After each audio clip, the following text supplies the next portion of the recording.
George Kilpatrick, Inspiration for the Nation, celebrating people we feel good about.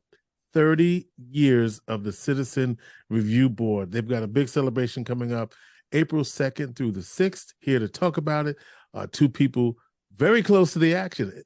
Ranette Releford is the administrator for the Citizen Review Board of the city of Syracuse, and Anthony Hurd is a community engagement specialist, as Ranette said to me, coming to a location near you.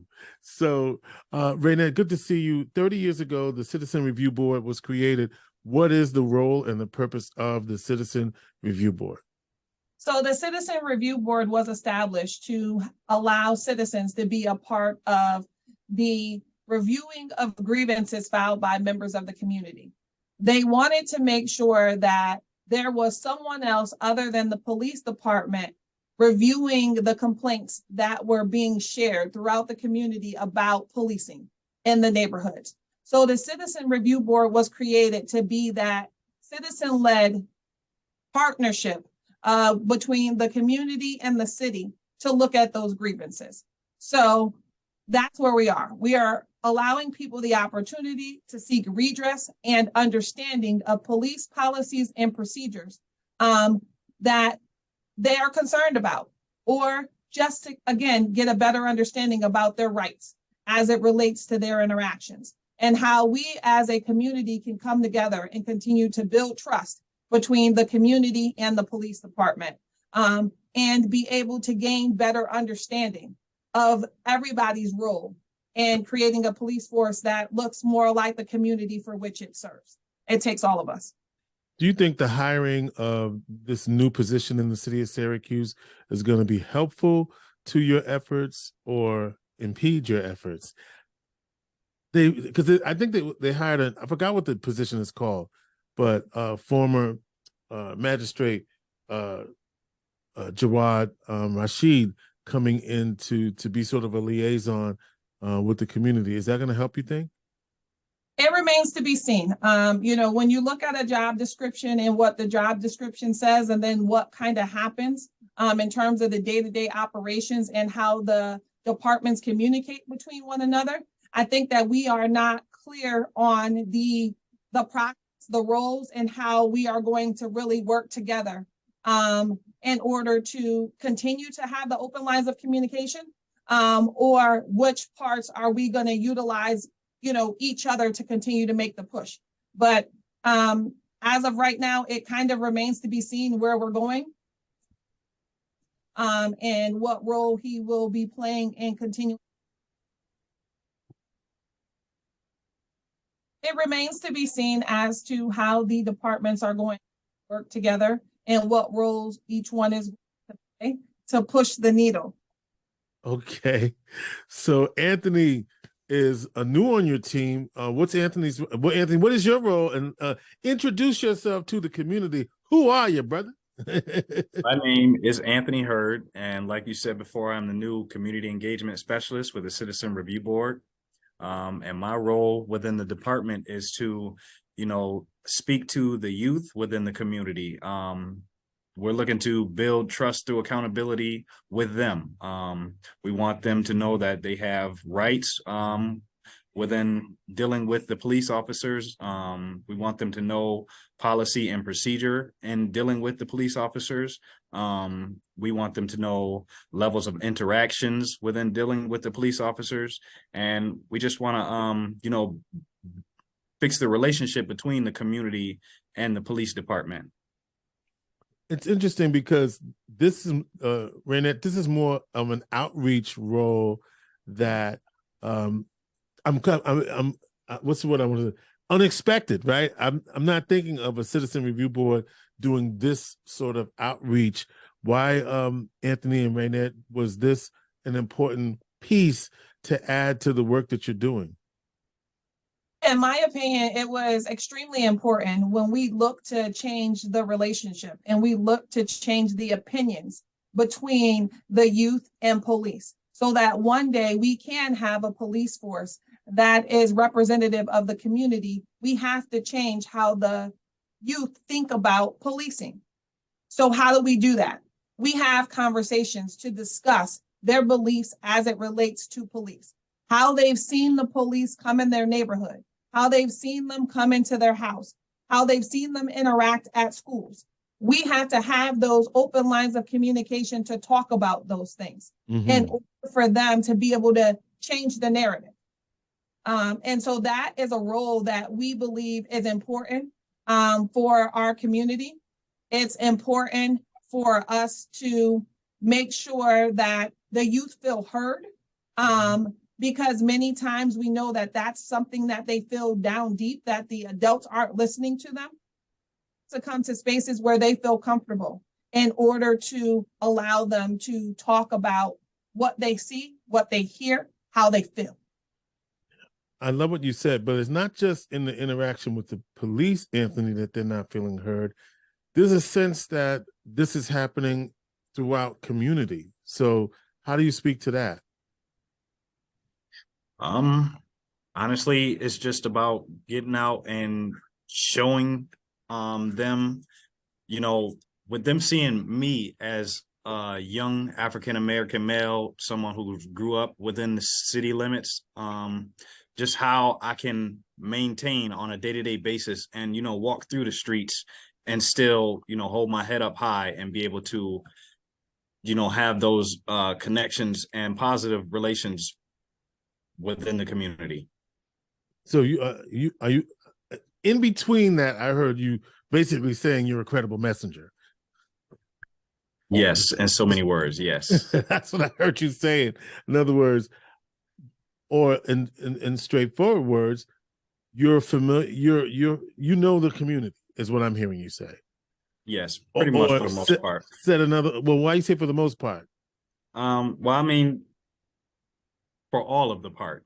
Okay. You know your way around the block. Yes, yes. Okay. All right.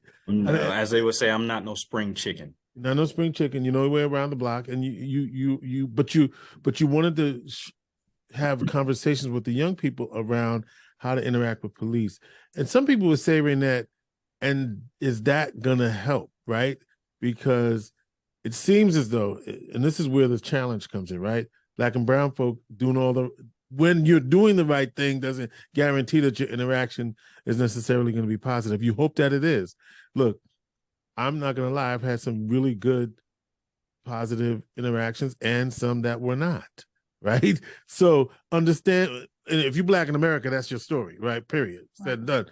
For a lot of us. Anyway, so Ranette, how do you battle that cynicism around that? One day at a time, and one opportunity at a time, because we have to continue to build our own foundation. And we know the children are our future. And so when we don't focus on the youth and what they are feeling, what they are seeing, and don't give them that avenue, then they grow up to be these same disgruntled adults in many times. And so whatever their relationship was as a youth with police and their opinion of policing now transpires until that adulthood. And so what we're just trying to do is take a step back and see if we can't be a catalyst for change. If we can't give them the opportunity to see it in a different way while gaining understanding and insight. And, we're not going to be able to change every portion of it. We're just going to have them be more informed.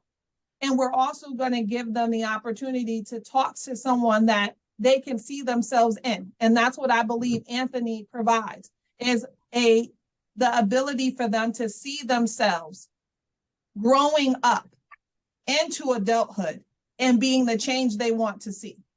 And that's why it's important for us to take this focus right now in our community when we know the youth in our community are struggling on an all-time high as it relates to many levels.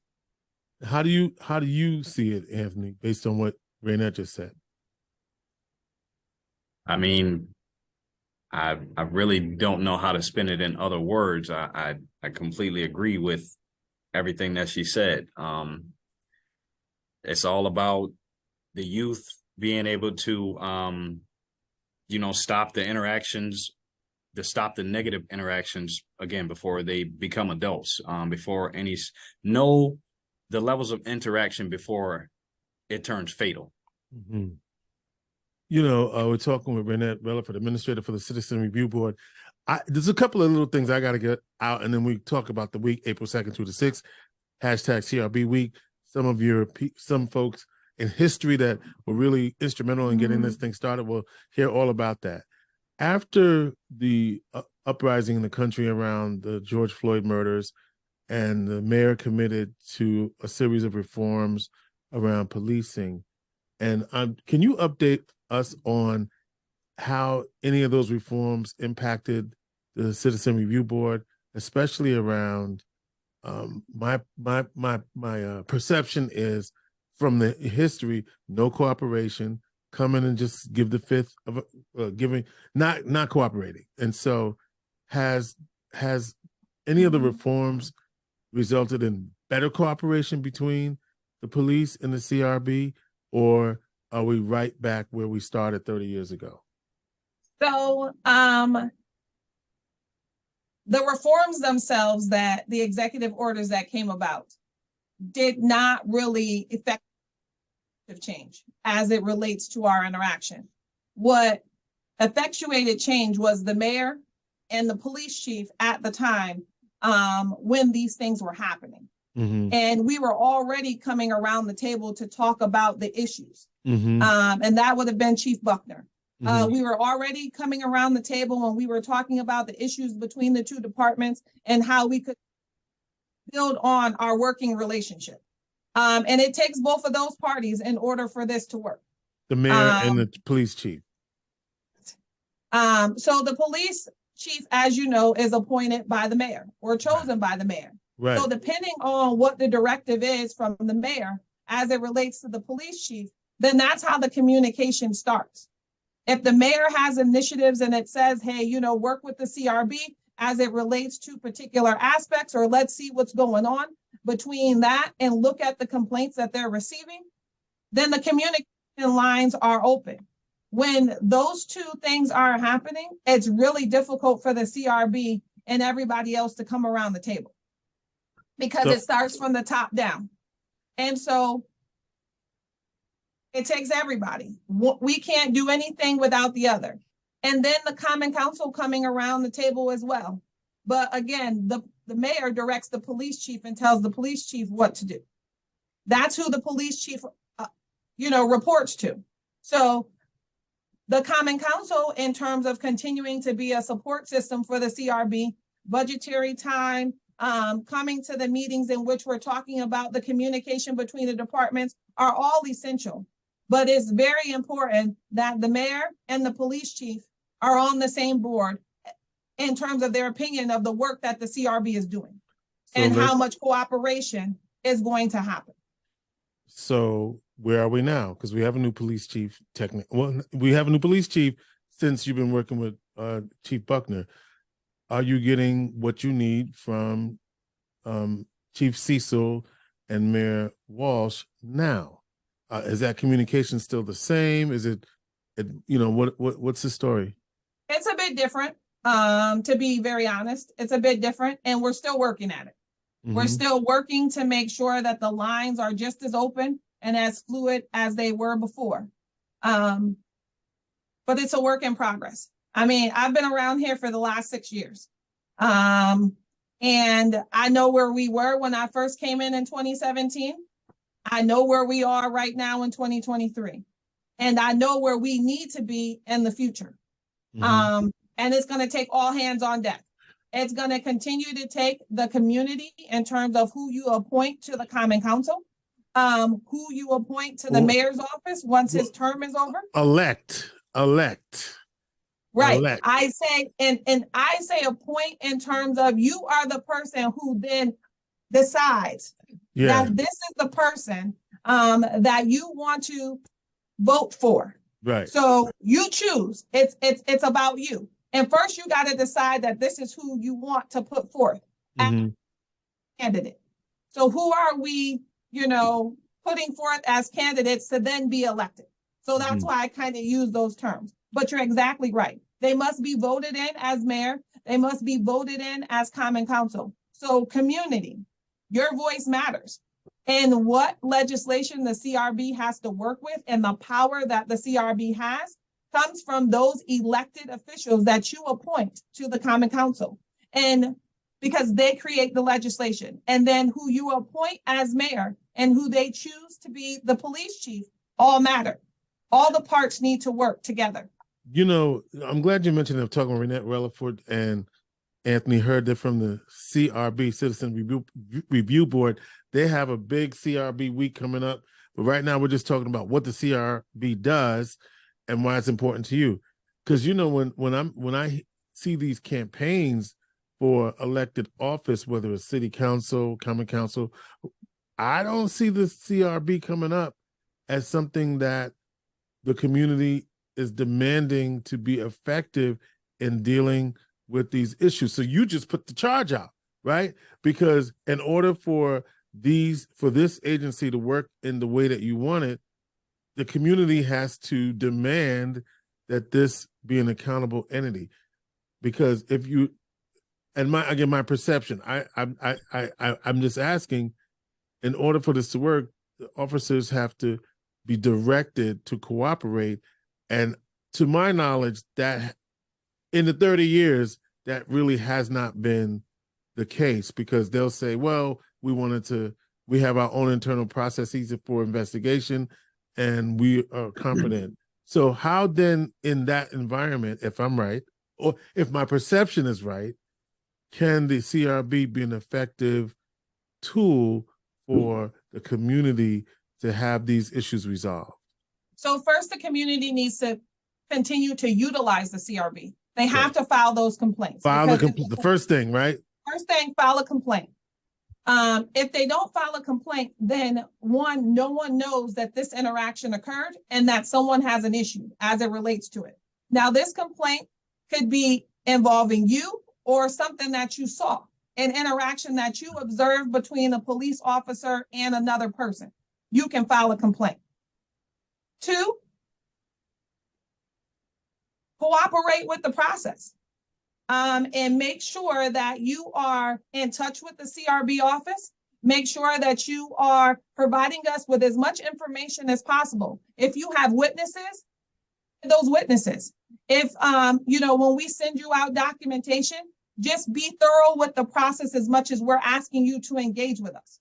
And then what we have to do is, when we don't see that the CRB has the power that we think they should have, we need to make sure that the next election time that comes around, that we're asking those that we are seeing out here campaigning, what are your thoughts about the CRB? How do you hope to improve the CRB? Because the Common Council creates the legislation for the CRB. They get to revamp it, or they get to leave it just the way that it is. And there's a common misconception that if you support the CRB, it means you're anti-police. I'm not anti-police at all. I'm anti-misconduct.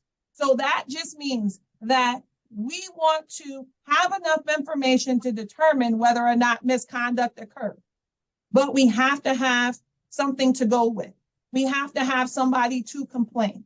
We have to have somebody to call in and say that they have a concern about what happened on this day, on this street, and they saw an officer from the Syracuse Police Department involved in it. We're only as good as the legislation. We're only as good as the people that you elect. We're only as good as the cooperation that everybody has. Right now, we utilize our subpoena power to get the officers around the table. That gets them in the room at the time of a hearing. But we still have a lot of work to do as it relates to what happens at the time of a hearing and how much they cooperate. We have made improvements as to the sharing of information and data between the two departments. And again, that started when Chief Buckner came, and we sat around the table and we talked about the day-to-day operations between the two departments and how the communication and the documentation flows. But we still have work to do. We have a better working relationship, but we all still have work to do.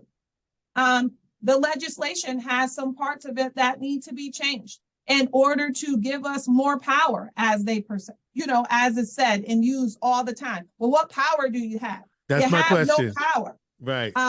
And we use what power we have, but you, the community, have the power to give us more power. Mm. You electing onto the Common Council that is willing to take on this charge, that is willing to say, okay, let's look at what the CRB is getting, what they're doing, and is it working? Is it not working? You have the power. Ranette Releford is the administrator for the Syracuse Citizen Review Board, and this is what I want people to know, because it's one thing to say we've got CRB week, but it's another thing that we need to raise awareness, Anthony, and that's part of what your job is, right? And Absolutely. How will you be? And because Ranette said that you're going to be in every space and every place. Talk to me about how you talked earlier about the work you want to do, particularly with youth. But what else do you see in your role?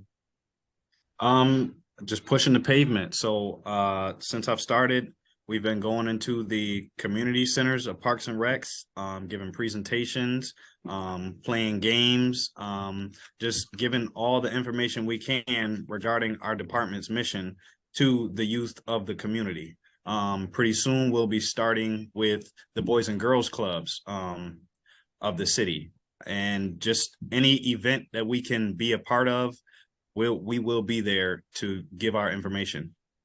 How do you see yourself? I want to point out that Anthony's role is for the youth, because right now that's our focus. Okay. We look to, in the next budgeting season, to hire another community engagement person that's going to assist Anthony in other areas, in other aspects. But this is specifically for youth engagement. Correct. Anthony is specific for youth engagement because we see what's happening.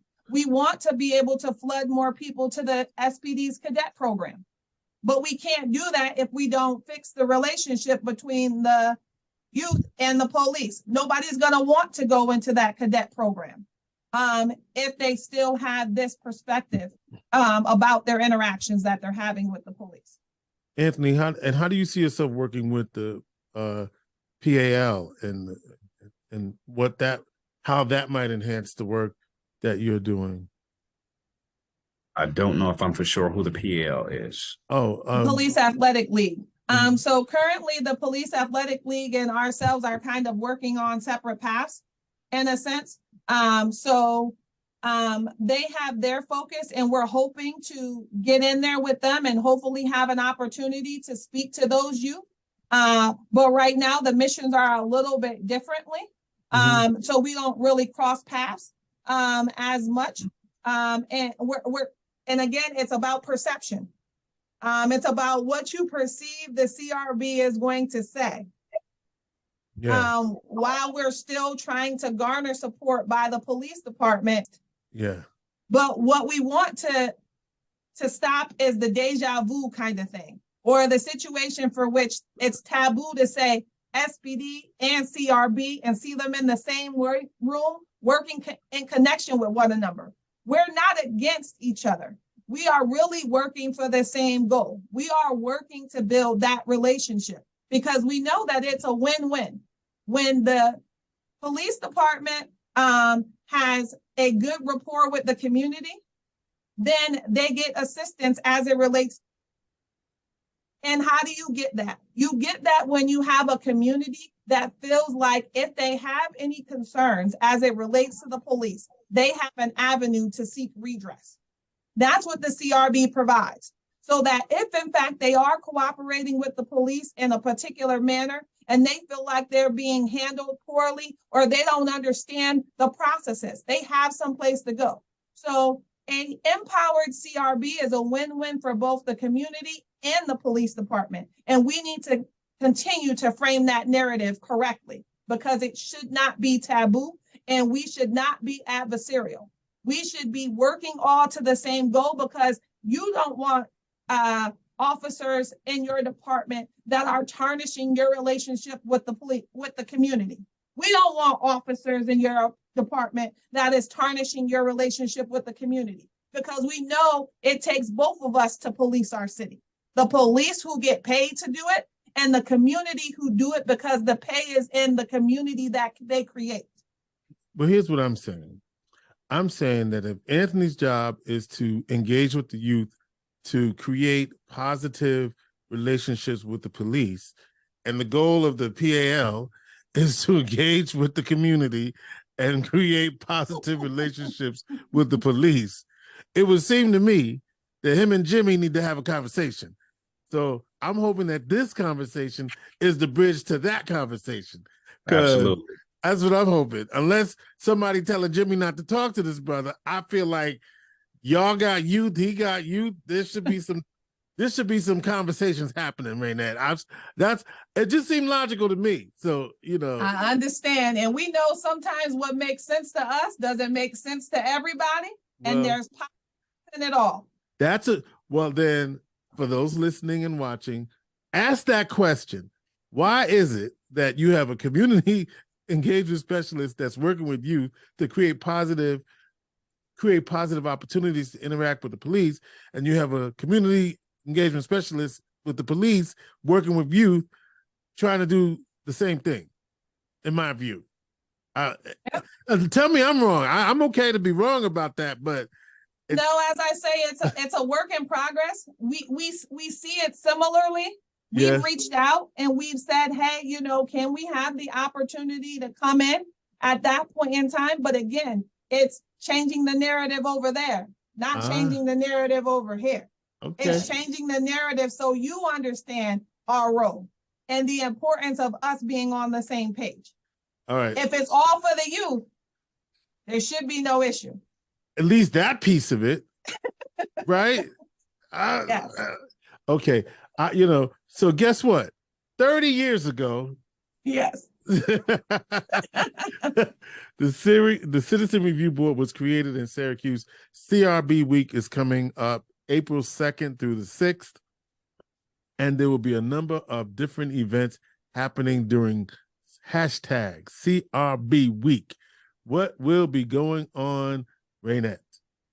So on April the 2nd, we are going to acknowledge the work that Hops Memorial CME Church has done as it related to the open place for people to talk about policing. Back in the day, when Larry Howard was the pastor, he opened up those doors Kilpatrick. and had people there to talk about that and to feel that they had an open forum to talk about the issues that they were having with the police. So we'll start there at 10:30 in the morning, and hopefully the proclamation will be there and to kick off CRB Week. Then on April the 5th, which is the actual day in which the CRB's legislation was signed back in 1993, we're going to do a march from Dunbar Center. Dunbar Center was an instrumentative place in which people were able to talk policing and other community issues. And so we're going to acknowledge them. We're going to walk from Dunbar down to City Hall. And then on the steps of City Hall, we're going to have Charles Anderson. I call him the Godfather. Yes. And we're going to have him to come and give a reenactment of a portion of the speech that he read on the steps of City Hall back in 1993 to kick off the beginning of the CRB. Then in the evening, the Nancy Cantor Warehouse at 5:30 p.m. and we'll have a silent display in which you'll be able to see some policing issues and some instrumental figures that were a part of the CRB creation. And then we'll have some speakers. We'll have the Godfather to come back. We'll have Nancy Keith Rose. We'll have Alan Rosenthal. We'll have Felicia Pitts Davis. We'll have Assemblywoman Pamela Hunter. Felicia Pitts Davis was the first administrator. That is correct. Yeah. We will have some previous administrators, David Chaplin, Joey Lapari, and everybody will have about 3 minutes to talk about, their role in creating the CRB. Then we're going to talk about the past, the present, and the future. And we're going to charge you to be the future that we want to see in the CRB. And then the last but not least, we'll have our regular monthly meeting, and we'll talk about what the CRB had been doing in the whole month of March as it relates to cases, as it relates to community engagement. So we hope to see you there, because guess what? It takes all of us to make CRB week be what it's going to be, and for CRB to be what it's going to be. And what CRB is going to be, in your view, is to be what? It is going to be better than it has been. First off, meaning more power than what we've had over the years, more cooperation in what we've had over the years, and changes in legislation, changes in What power do you want right now, like that you don't have? What is the power that you're seeking as a CRB? Ooh, I don't know if I can put that into words. We want everything, but we really want. What don't you have now? Specifically, what don't you have now? And what is the power you're looking to get? So, in other words, if the council moves this, then we can do this. Right. So we want unfettered access to body-worn camera footage as it relates to our cases. You don't have it now.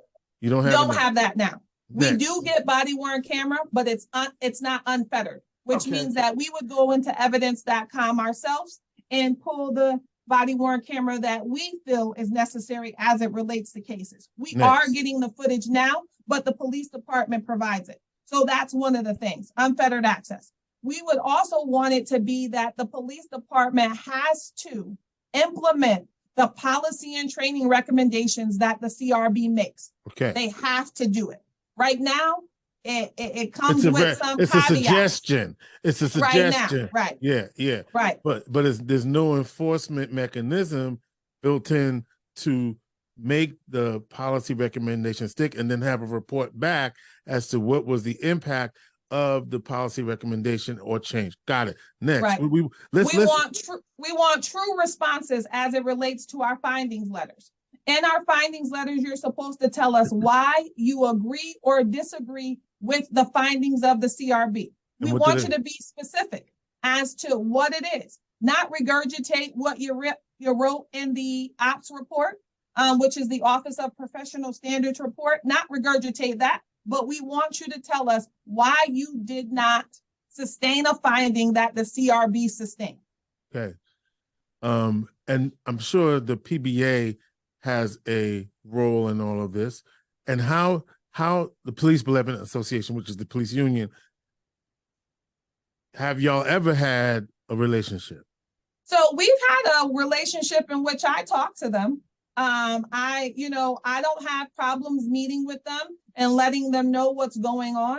It's a combination of what's in the contract that instructs the police department they have to do, but it's also about the working relationship between the two people. So we built some things. Some things have kind of worked, some things have not. The PBA is always going to do what they feel is best for their members, and I'm always going to do what I feel is best for the community. So we may not see eye to eye in many occasions, and that's okay, as long as we agree to be heard by one another, and you understand where the community is, where the community's perspective is, and you try to diminish the amount of the us versus them mentality that is spread sometimes throughout the police department. We're not a us versus them. We are us all working together to police our city, to rid our city of crime, to rid our city of criminals, activity and things of that nature. We all want, murderers to be caught. We all want, accountability and transparency. So we just need to figure out the best mechanism to work together. All right. So a couple of things occur to me. Anthony, how do you see yourself in all of this? I see myself being, the face for the youth of the Citizen Review Board. I want everyone to be able to see that there is hope in, dealing with the Syracuse Police Department, that we can see change fairly soon. Mm-hmm. We want We want our message and our mission to get to everyone that we can.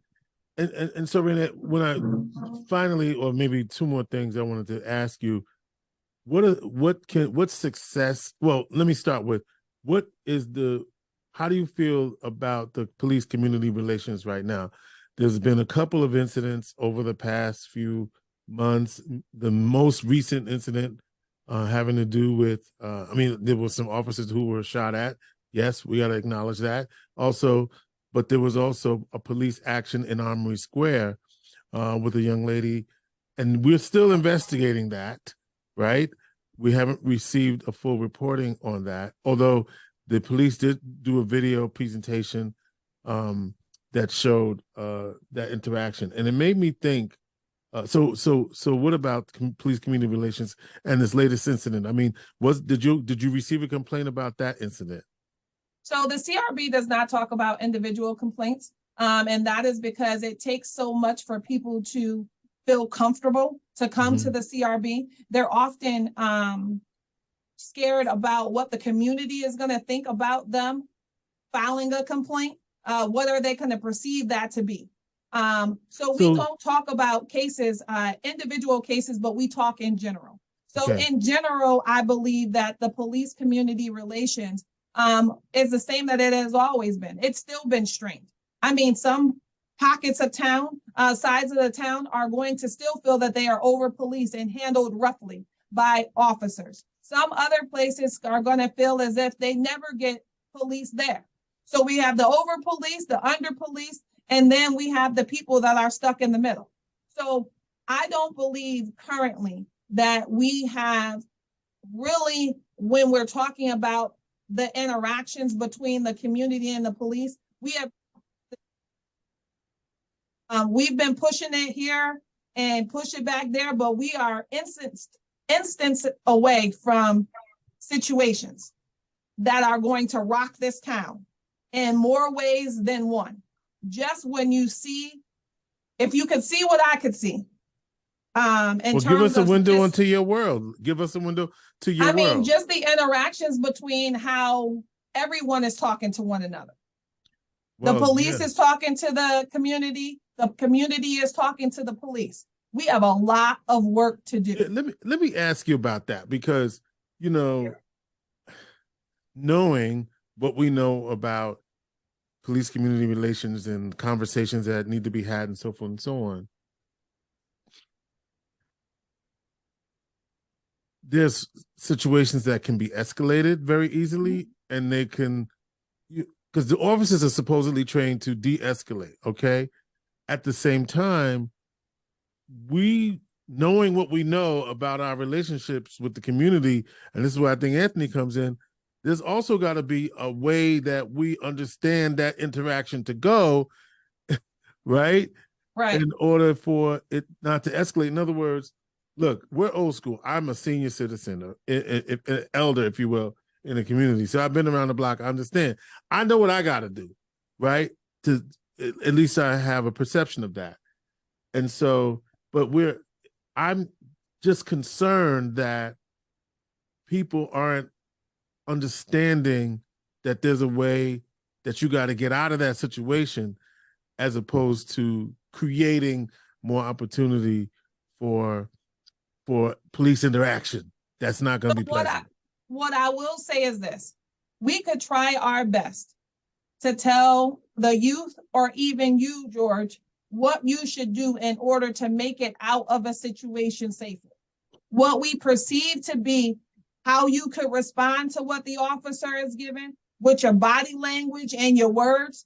And that still doesn't mean that it's going to come out that way, because it takes two to tango. It's going to take both parties seeing each other as individuals, seeing each other as citizens, recognizing that everybody has rights, and how we then choose to exercise our rights. One, the community member, and two, the police officer. So even if we give these youth all the tools in the world, depending on what officer they get, and what else is going on, is going to determine how this interaction is going to go. Because the police narrative is, if you just comply with what I said, blah, blah, blah, blah, blah.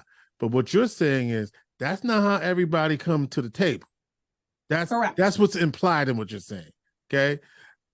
I know what they believe that they want to happen, but what you're saying, what actually happens is dependent. Correct. And so I don't want people to think, and we are not spinning that narrative, that if you do exactly what Anthony tells you to do, or that I do, that it's going to make you come home without injury or, without being arrested or anything. Because again, people's perception is their reality. Well, I'm really hearing you say Black folk don't have that wiggle room. That's what I'm hearing you say. Oh, I know you ain't trying to say that, but that's what I'm hearing. Maybe I just have to keep it real. I can give you everything, but depending on who you receive at the time that interaction takes place, you can use all the sirs, all the ma'ams, and you can think that you're asking the appropriate questions in terms of your level of interaction and trying to determine that don't guarantee but nothing. That doesn't guarantee anything. And that's and when you say that to the police chief, he says what? Well, Ranette, we got to look at the totality of the circumstances. And I'm saying I am the totality of the circumstances, and I'm trying to create I'm trying to empower and help to effectuate a changed interaction. So if I'm coming to you in a particular way, and I'm doing my best, and I'm giving you my yes, sir, my yes, ma'am, my whatever, and I'm still getting talked to like I'm smaller than your left shoe. Ooh. At some point in time, I'm gonna change. I'm gonna start to mirror what I'm seeing because it's not being reciprocated. As we say, treat others the way you want to be treated. If you want to be dignity and respect, police like you want the community to show you dignity and respect. It can't be one-sided. I tell the police when I talk to them during their orientation, when they're still in their training, I tell them, treat the community the way you would want your cousin, your uncle, your wife, your grandmother to be treated. And everybody wants to come home safe. This child wants to come home safe. This man, this woman wants to come home safe. But we have to be able to have some control. And just because you walk somewhere with a badge and a gun does not demand respect in every neighborhood. Because in some neighborhoods, respect is earned. And so what are you doing in that neighborhood to earn their respect? When you travel through that neighborhood, if some little kid waves, are you waving back? Are you getting out of the car to talk?